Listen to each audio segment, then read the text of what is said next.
पूरा? बिल्कुल 4-5 विधेयक हैं अभी बाकी।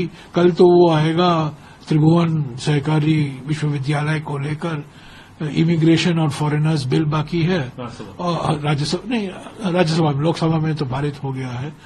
बड़ा बिल तो वक्फ बिल है, वक्फ विधेयक है, वो जेपीसी में बुलडोज किया गया है, उस पर हमने वक्तव्य भी जारी किया है।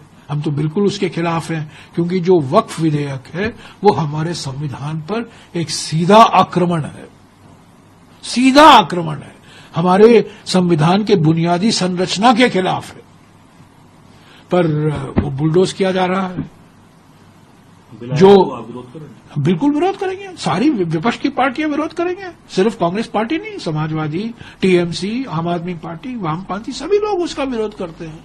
और सवाल यह है जेडीयू क्या करेगी, टीडीपी क्या करेगी, जो अपने आप को सेक्युलर पार्टी कहते हैं, जो कहते हैं कि माने हम जो संविधान में लिखा गया है, जो संविधान के प्रस्तावना में है, सर्वधर्म समभाव, सेक्युलरिज्म को लेकर, वो कहते हैं हम इस पर विश्वास रखते हैं। वक्फ बिल पर टीडीपी का क्या स्टैंड है, जेडीयू का क्या स्टैंड है?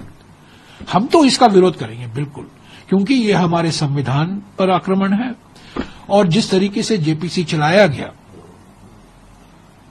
अंत में जो 44 अमेंडमेंट से 44 संशोधन थे वक्फ एक्ट 2013 में, और पहली बार ये हुआ कि समिति में क्लॉज बाय क्लॉज चर्चा नहीं हो पाई।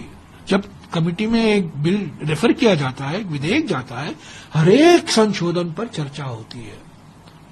मैं भी कई जेपीसीओ का सदस्य रह चुका हूं, उसकी अध्यक्षता का भी मैंने किया है, पर हर एक क्लॉज पर हम चर्चा करते हैं और एक आम सहमति बनती है।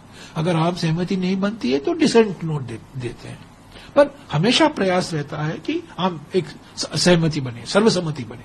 अगर सर्वसम्मति नहीं बनती है तो आम सहमति बने।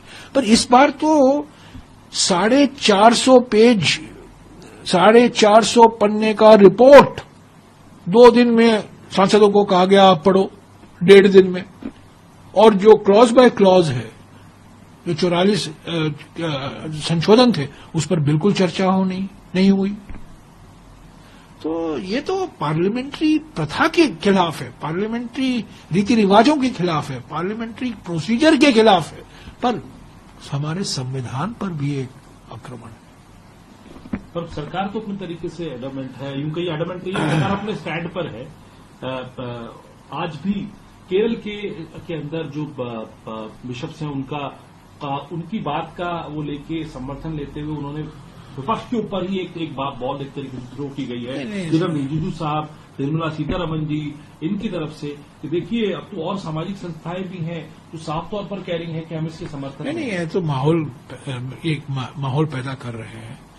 आने दीजिए, वो तो लाएंगे, बिल्कुल लाएंगे। जेपीसी को गया था, हमारी मांग थी कि अब जेपीसी में भेजो। जेपीसी में इस पर सही ढंग से चर्चा नहीं हुई, जैसा कि मैंने कहा, वहां भी बुलडोजर चलाया गया। अगर लाएंगे हम तो इसका पूरा विरोध करेंगे, लोकतांत्रिक तरीके से हम इसका विरोध करेंगे। हमने वक्तव्य भी जारी किया है, हमने 5 जो कारण है हम इसके खिलाफ हैं उसको भी हमने जनता के सामने रखा है। पर सबसे बड़ी बात है कि ये हमारे संविधान के खिलाफ है, संविधान पर खिलाफ है, और हमारे संसदीय प्रणाली का भी ये उल्लंघन करता है।